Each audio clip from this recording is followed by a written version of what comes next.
dobro. Pokój dobro.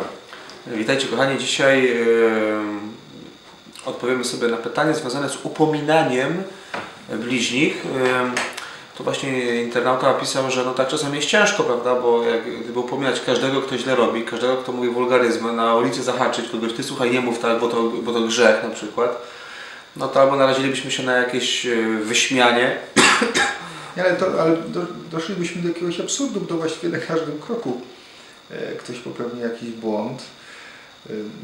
No właśnie, czy rzeczywiście mieć tą odwagę i w każdej chwili, w każdej sytuacji, czy rzeczywiście jakoś wybiórczo traktować? Znaczy nie, ja przynajmniej tak jak patrzę po sobie, no też na przykład, jeżeli wiem, że ktoś tam żyje w małżeństwie, na przykład w związku niesakramentalnym, to też nie idę i nie mówię, wy musicie się tam rozejść czy coś, nie? To bardziej się czuję, pewnie jest to w zależności od rangi tego grzechu, tego występku, no bo jeżeli to ma być gorszące, jeżeli ktoś na przykład głośno przeklina w tramwaju, są dzieci na przykład, nie? No to jasne, że trzeba zabrać głos. Prawda? Albo ktoś do kogoś się zwraca wulgarnie, to można powiedzieć, ty słuchaj, weź tak się nie odzywaj, nie? Bo to już nawet nie chodzi o to, że grzech, ale że kultura osobista. No, część w ogóle popełniamy takich wykroczeń, to jest kwestia kultury, nie tylko grzechu. No ale z drugiej strony jakoś tam idzie na przykład, nie wiem, no ktoś się upił, prawda, i to co ja mam teraz go brać za fraki i to ja myślę, że tu chyba jednoznacznej odpowiedzi nie ma. Tutaj pewnie stopień zażyłości w relacjach i... No to na pewno ten stopień zażyłości, ale myślę, że... Jak to jest?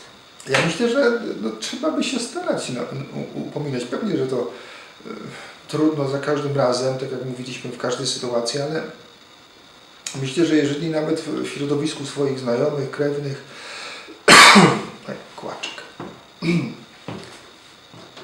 czy w środowisku szkolnym będziemy mówili o tym, co jest złe, co jest niedobre, będziemy upominali, myślę, że to ma sens i to ma wartość. Nie? Bo żeby się nie okazało, że my dajemy przyzwolenie na to, co się złego dzieje wokół nas. Znaczy ja bym powiedział, nie za każdym razem, nie przy każdej okazji, no bo też sobie nie wyobrażam, że Pan Jezus upominał wszystkich grzeszących, którzy są wokół Niego. Nie? No, zwraca uwagę na bardzo ważne rzeczy, mówił wprost, miał odwagę i to pewnie gdzieś tak się wewnętrznie czuje, że trzeba by się już odezwać, nie? Że to jest ten moment, że już najwyższa pora by zabrać głos. Oczywiście kwestia tego upomnienia, w jaki sposób to jest już inna sprawa, to może za chwilkę. Natomiast bo ja tutaj nie chodzi, bo są grzechy cudze i oczywiście tam jest na grzech przyzwalać, tak, do grzechu zachęcać.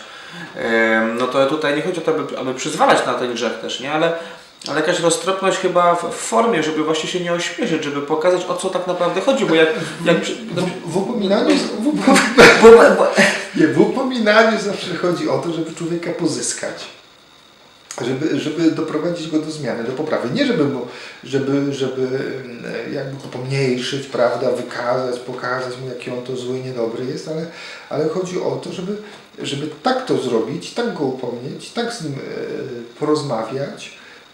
I to jest cel, tak, tego upomnienia, żeby on się zmienił, żeby on zrozumiał swój błąd, żeby go pozyskać dla dobra. Ja myślę jeszcze, że tutaj też trzeba pamiętać o tym, że no właśnie, o co chodzi w upomnieniu, bo jak sobie to wyobrażam, stoi grupa chłopaków na przykład, tak, oni tam, nie wiem, przeklinają, jakieś tam wulgaryzmy, mówią jakieś rzeczy nieprzyzwoite, na przykład żartują, no i przyjdziesz i powiesz, że słuchajcie, nie mówcie tak, prawda, bo to nie przystoi, no to prawdopodobnie taka duma i niechęć, by ktoś wytykał palcem w towarzystwie innych, no to będzie też, to zaskutkuje tym, że człowiek będzie ośmieszony, wykpiony, i już potem nic nie urobisz. Tutaj pamiętajmy może tej zasadzie także, nie? Że jak upominasz, to najpierw na stronę, w 4 oczy. No, biblijna zasada, jak on Cię nie posłucha, a jest to sprawa ważna, to weź kogoś, dla tej osoby jakiś autorytet, nie? Wtedy idźcie we dwójkę, czy we dwoje.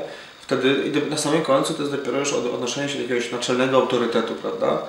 No ale tutaj myślę, że chociażby tak sobie pomyślałem, że czasami może by warto powiedzieć jednak, bo tu nie chodzi o przyzwolenie na grzech, nie? Tylko chodzi o to też, żeby jakaś osoba odkryła sedno tego naszego upomnienia, nie? Że i tak sobie myślę, że czasami może by warto upomnieć, żeby też nam sumienie nie wyrzucało, że jednak... Grzechu zaniedbania, nie? Tak, grzechu zaniedbania, nie?